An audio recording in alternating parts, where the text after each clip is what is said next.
So we threw out on social media the opportunity for you guys to put questions in for this weekend, and so we took some of the questions that seemed to have a lot in common, and the ones that seem to have the most just numbers of people asking for them. And so we're gonna do our best to talk about some of these from a biblical perspective today. So let's hop right into it. You ready? Ready. You ready? You ready? Okay. Question number one. What's one thing you would say is important for a healthy marriage?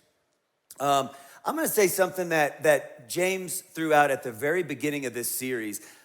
It's a book that I had to actually read when I was an intern eons ago. It's called The 5 Love Languages. Would you throw those up real quick on the side screen? Many of you have probably heard about these 5 love languages. And it's pretty simple: words of affirmation, acts of service, receiving gifts, quality time, physical touch. Generally, what happens is as you look at these, you'll identify with 2 or 3, like, that's how I most feel loved. Our temptation as married people is, I'm gonna show love the way I most feel love. What is something we can do to strengthen our marriage? How much time we got? Okay, I'm gonna hit 2 things. I'm gonna hit them quick because I'd rather them hear from you anyways. I'm gonna say this: if you're taking notes, spend time with God and don't stop dating. Yeah. Those 2 things right there, man, can strengthen a marriage no matter how long you've been married. The first one, spend time with God. God talks about how he's the vine and we're the branches. And he's like, man, you can't produce any good fruit in your life if you're not connected to me. And the fruit that he's talking about is explained to us in Galatians 5. They call the Holy Spirit's fruits of the Spirit. It says this: the Holy Spirit produces this kind of fruit in our lives. These are the words that describe us the more we spend time with God: love, joy, peace, patience, kindness, goodness, faithfulness, gentleness, self-control. Imagine if you have the husband going, I'm just gonna spend time with God, and I'm gonna become more loving. I'm gonna have more joy. I'm gonna be more kind. I'm gonna be more patient. And then you got a wife going, no, I've been spending time with God. I'm gonna be more loving. Yeah. I'm gonna be more kind. I'm gonna be more patient. That's gonna be a tough marriage to break up. You know what I'm saying? Yeah. One of the best things we could do for our marriages, I'm telling you, is start spending some time with God and let him start to give you some of those fruits of the Spirit. Yeah. All right, and number 2, don't stop dating. I can't tell you how many people I watch, and they're the most romantic people you've ever seen in your life, to get someone, and then they get married, and it's like they just hit the pause button. It's like, we're married, finish line, get fat now. Hey, babe, you want to grab me the Doritos? Like, I don't know why I'm doing that. Man, we're supposed to keep pursuing. That's what, keeps the love and the feelings going, right? Because love is a decision, not a feeling. But you want to pour that stuff in after you get married. In fact, Genesis 2:24 says this: therefore shall a man leave his father and mother and shall cleave unto his wife, and they both shall be one flesh.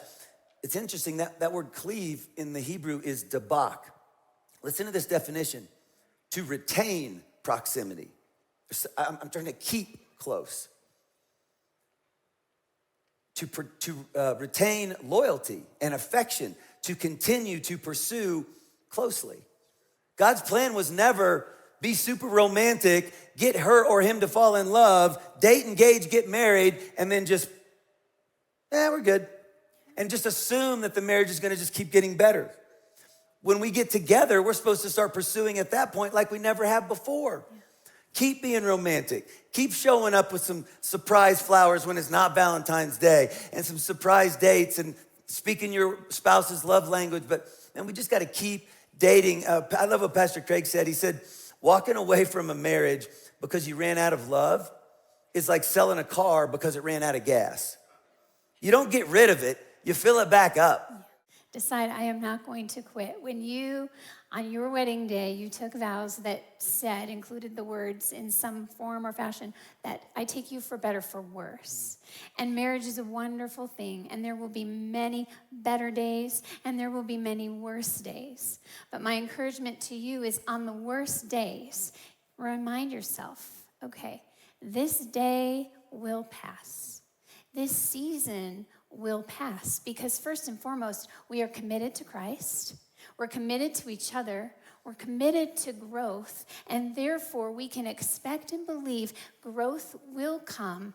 A better day will come. A better season will come. It feels hard today. It feels hopeless today, but it will not always feel that hard. It will not always be that hard or feel that hopeless. A better day is coming to you as a married couple because you are better together. You want to decide, I'm not giving up on this thing before life gets hard. Yeah. And you can do that. And so thank you for you. the way you've done that for me. I love you. Love your spouse the way you feel loved, the way they'll feel loved. Forgive, forgive, forgive. Understand how your spouse communicates and get help when needed. Spend time with God. Don't stop dating. Refuse to quit. What else did I miss? I think that's it. Yeah. You can do this, guys. You can do this marriage. You can enjoy your marriage. You can do it well. You're not married to your enemy. The enemy is the enemy and would love nothing more than to separate and to divide you. But he does not win. And you want to know why?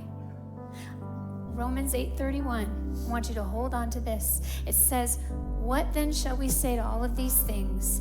If God is for us, who can be against us?" So where the enemy would love nothing more than to disrupt your married life, he doesn't win because God is for you. You have the Spirit of God inside of you. And because of that, no one, nothing can stand against you as a married couple.